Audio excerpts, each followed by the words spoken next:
How's it going, my curious bunch of bakers? Welcome back to another episode of the Principles of Baking. In today's video, I'll show you how to fully ferment your bread dough in the fridge, from bulk fermentation to final proof. So let's go to the kitchen and get started. Okay, let's get straight to business. This is what we're making today. Or I guess I should say, it's what we're making over the next 2 days. On the left are the ingredients for a regular white bread loaf: flour, water, yeast and salt. In the middle, we have ingredients for some enriched rolls. They will contain flour, milk, yeast, salt, an egg, sugar and some butter. And on the right we have ingredients for pita. It will be made with white bread flour, whole wheat flour, yeast, salt and water. And I chose these specific breads just to show what's possible. We have a loaf, which people quite often make, we have some rolls and we have some flatbreads. I did something similar in my cold proofing guide. You can find that video in the Principles of Baking playlist. Okay, let's get on with it. Let's make some dough. I'm not going to talk you too much through the steps here. It's all pretty straightforward. You've seen me making breads like these countless times. We'll do them in the same order. We'll start with the white loaf, then we'll do the rolls, and then we'll do the pita dough. They will all be made with the no-knead method. And the final temperature of each dough will be around 25 degrees Celsius or 77 degrees Fahrenheit. My fridge runs at about 5 degrees Celsius or 41 degrees Fahrenheit. I'll leave all the doughs to bulk ferment for 24 hours. Then I'll perform the final shaping and leave them for the final proof, which will also take 24 hours. And they'll be baked right from the fridge. And that's all we're doing. But let's just rewind and talk about why we're doing it. Ever since I started publishing my cold fermentation guides and my cold fermentation comparison videos, people have been asking me over and over again about combining both methods, cold bulk fermentation and cold proofing.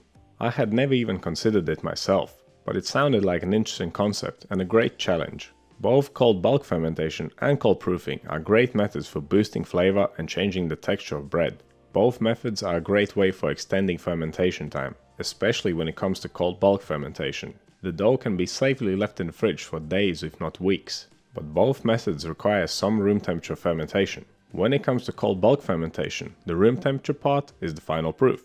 When it comes to cold proofing, the room temperature part is the bulk fermentation. Each method has its place. Okay, so let's get back to what's going on the screen right now. All three doughs are fully mixed, they're placed in the fridge, still in the same order.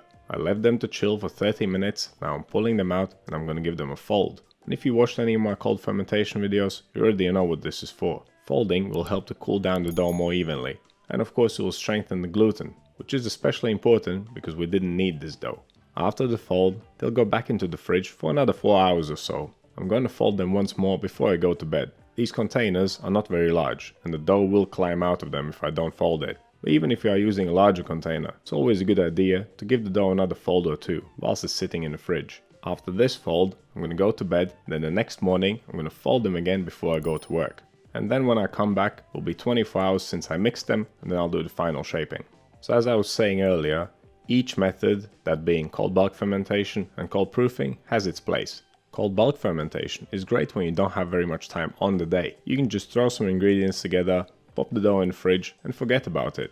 And cold proofing is the best method for when you don't have time on the day of baking, because all the work is done on the previous day and then all there is left to do on the next day is baking the bread. Combining the two methods, which is what we're doing in this video, basically eliminates all room temperature fermentation. It could be the best method for minimizing the attention you need to pay to your dough. May this be the most hands-off bread making method ever? I'll leave the answer up to you. Let's talk about how we can make this work and how we can convert our favorite recipes to be made with this method. In my cold fermentation guides, I usually suggest using 1% yeast. That of course is the perfect amount of yeast for my fridge temperature and a certain amount of time. It will most likely be different for you. And I'm sure that if you've tried those methods before, then you would by now know the amount of yeast you need for a certain amount of time. I usually go for 24 hours bulk fermentation or 12 hours of final proofing. Combining those methods obviously extends the fermentation time, so I chose to go with 0.8% of yeast, which turned out to be slightly too much, because I ended up cold bulk fermenting for 24 hours and then final proofing for another 24 hours. And that's only because I was doing it in the middle of the week. On screen right now I'm doing the final shaping. It was about 4 PM at this point. The next morning, at around 5 AM, before I was going to work, I opened the fridge and I could see all the doughs are ready for the oven. And that was 13 hours later. Obviously I had to go to work, I couldn't bake them there and then. I ended up baking them at around 4 PM. But as you'll see in a minute, they'll still turn out pretty good. Okay, let's have a look at what we got here. They have swapped places just because they're in different containers. On the left we have the enriched rolls, in the middle we have the loaf, and on the right we have the pita. I have placed the rolls and the pita dough balls in trays with high sides so that the cling film doesn't touch the surface, and the loaf is placed in a buttered tin so it doesn't stick. And I have brushed the surface of it with a little bit of butter too. The pita dough balls sit on a little bit of flour so that they are easily removed the next day. And right after final shaping, they are going in the fridge for a long cold proof. And here we are, it's been 24 hours and these bad boys are puffed up beautifully. Slightly too much in fact, as I mentioned earlier. The pita is a little bit overproofed, but not too bad. The loaf, however, has almost climbed out of the tin. But it's still okay, I'm gonna bake it as it is. Now, if for some reason your loaf is overproofed so much that it's actually climbed out of the tin, you can simply take the dough out, reshape it, place it back into the tin, let it rise and then bake it. And then the next time, adjust the method or the recipe. I know that with the amount of yeast that I used and the temperatures, the final proofing time of 12 hours would have been perfect. If I want to go for 24 hours final proofing, next time I'll simply lower the amount of yeast. And that's how it goes with bread making. The only way you learn is by trying something new, making some mistakes, analyzing the results, and adjusting the next time. Okay, these bad boys have gone in the oven at 160 degrees Celsius, 320 degrees Fahrenheit. I left them to bake for 30 minutes in total. Around 25 minutes in, I took the loaf out from the tin and left it laying on the side to finish baking the crust. And that's the loaf and the rolls done.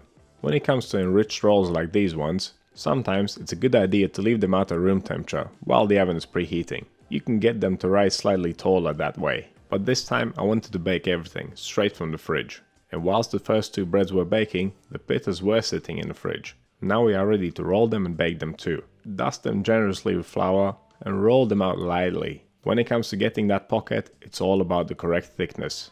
You don't want the dough to be very thin or extremely thick. About half a centimeter or a fifth of an inch is perfect. If you don't have much experience, I would suggest rolling them and baking them one by one, just to find the correct thickness. When it comes to baking, crank your oven up, it must be as hot as it can get. That's 250 degrees Celsius or 482 Fahrenheit in my case. They took me around 4.5 minutes to bake. Once they have puffed up and you see some color on the surface, they're ready. Don't bake them until they're completely brown, because then they'll be too dry. Okay, all our breads are ready. Let's leave them to cool down. Then we'll cut them open, see how they look, and I'll do a taste test. Even though a couple of our doughs slightly overproofed, they still baked up nicely and turned into great looking breads. We have a nice flexible pita, soft and tender rolls, and a pretty decent sandwich loaf. What's most important is that we proved the concept. Yes, we can easily cold bulk ferment and then cold proof the same dough, and even bake it right from the fridge, eliminating any room temperature fermentation. To make this work, you must find the perfect amount of yeast for a certain fermentation time. If you have never cold fermented before, I would not suggest you starting with this method. First, try out cold bulk fermentation, then try out cold proofing, and only then combine them. If you are new here, head over to the Principles of Baking playlist. You'll find detailed videos about all the methods I mentioned in this video, and many other videos to help you make better bread, or at least different bread from what you're used to. If you would like to repeat the recipes I showed you in this video, you'll find the recipe specs in the link below the title. And if you want to find more recipes using cold fermentation methods, you'll find those in the dedicated cold bulk fermentation or cold proofing playlists. You'll find quite a lot of interesting recipes there. So get in the kitchen and start baking. So what do you think of this method? Have you tried it before? Let me know down in the comments. If you want to see more videos like this one, click over here. Subscribe to the channel, click right here. That's all I have for you today. Thank you so much for watching, and I'll see you in the next one.